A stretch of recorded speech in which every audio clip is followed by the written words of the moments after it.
Hello everyone, welcome to this challenge zoology notes. आज के इस वीडियो में आपको बताऊंगी ट्यूबरक्लोसिस के बारे में, जिसको शॉर्टकट में टीबी बोला जाता है। ये जो टॉपिक है एग्जाम में शॉर्ट नोट मतलब 7 मार्क्स के क्वेश्चन में पूछा जाता है। तो क्या होता है tuberculosis? First introduction. Tuberculosis is a disease of the lungs and respiratory tract. मतलब ट्यूबरक्लोसिस जो होता है एक तरह का बीमारी होता है जो कि लंग्स और रेस्पिरेटरी ट्रैक्ट में होता है। It is a communicable disease, it is commonly called TB. ये जो है कम्युनिकेबल डिजीज होता है। कम्युनिकेबल डिजीज का मतलब होता है कि एक पर्सन से दूसरे पर्सन में ये फैलता है। The word tuberculosis is derived from tubercle, और ये जो ट्यूबरक्लोसिस जो शब्द जो आया है ये ट्यूबरकल वर्ड से आया है।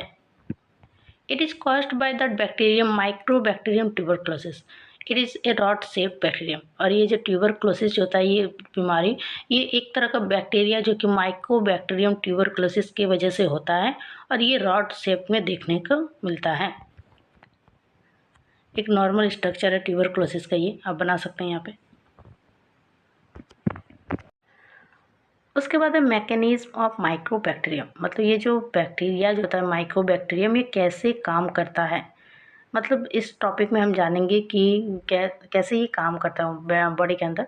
The micro bacterium escape from the destructive action of immune system by the following mechanism. बोला जा रहा है इसमें ये बताता है कि माइक्रो बैक्टीरियम जो कि टीबी का एक बैक्टीरिया होता है, ये हमारे शरीर के इम्यून सिस्टम से कैसे बच निकलता है। The mycobacterium is enclosed bye A capsule made of peptidoglycan. ये जो माइक्रोबैक्टीरियम जो होता है, माइक्रोबैक्टीरियम के बाहर एक पेप्टिडोग्लाइकन की एक परत होती है, और ये उसे बॉडी के इम्यून सिस्टम के हमले से बचाता है।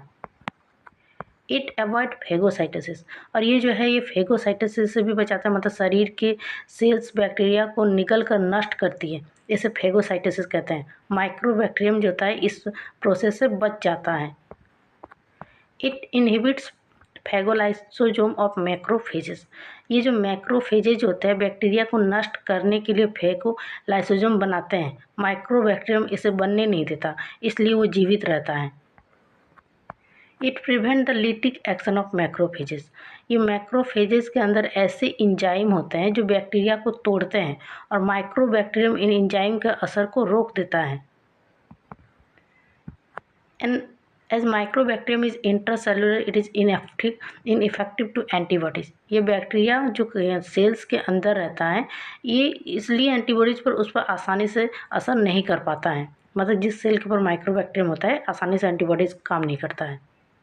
और माइक्रोबैक्टीरियम में कुछ जहरीले मतलब सब्सटेंस छोड़ता है जो शरीर को नुकसान पहुंचाता है, या फिर बोल सकते हैं इम्यून सिस्टम को वीक बना देता है। उसके बाद आप इस डायग्राम को बना सकते हैं। माइक्रोबैक्टीरियम, उसके बाद पेप्टाइड फ्रेगमेंट। आप चाहे तो स्क्रीनशॉट ले सकते हैं।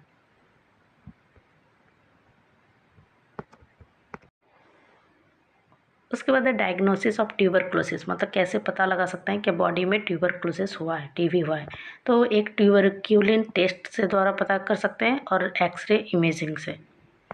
उसके बाद है कंट्रोल ऑफ ट्यूबरक्लोसिस। कैसे इसको मतलब रोकथाम कर सकते हैं नहीं हो।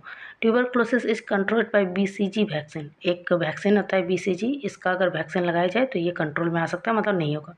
बीसीजी मतलब बेसिलाइल क्लैमेट ग्यूरिन।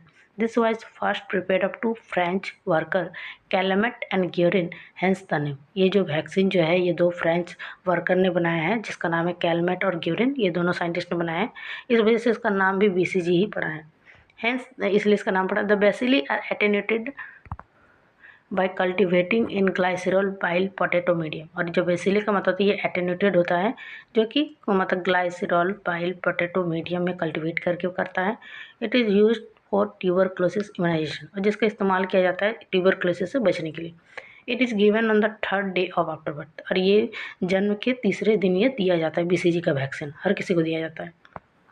उसके बाद ट्रीटमेंट ऑफ ट्यूबरक्लोसिस। कैसे अगर हो गया तो कैसे बच सकते हैं। तो tuberculosis is treated by drugs, दवाई से ठीक होता है। Tuberculosis can be treated with antibiotics such as streptomycin, isoniazid, rifampin, ethambutol. ये दवाई का नाम है। It is created by the combination of two drugs namely isoniazid और रिफेपमेपिन।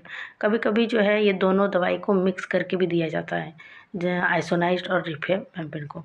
It is difficult for the drug to reach intracellular parasite, और ये जो है ये डिफ़िकल्ट होता है इंट्रासेलुलर पैरासाइट को रीच करने में। For this reason the drug therapy must be continue for 9 month. इसलिए ये थेरेपी जो है 9 महीने तक चलता है, मतलब इसका दवाई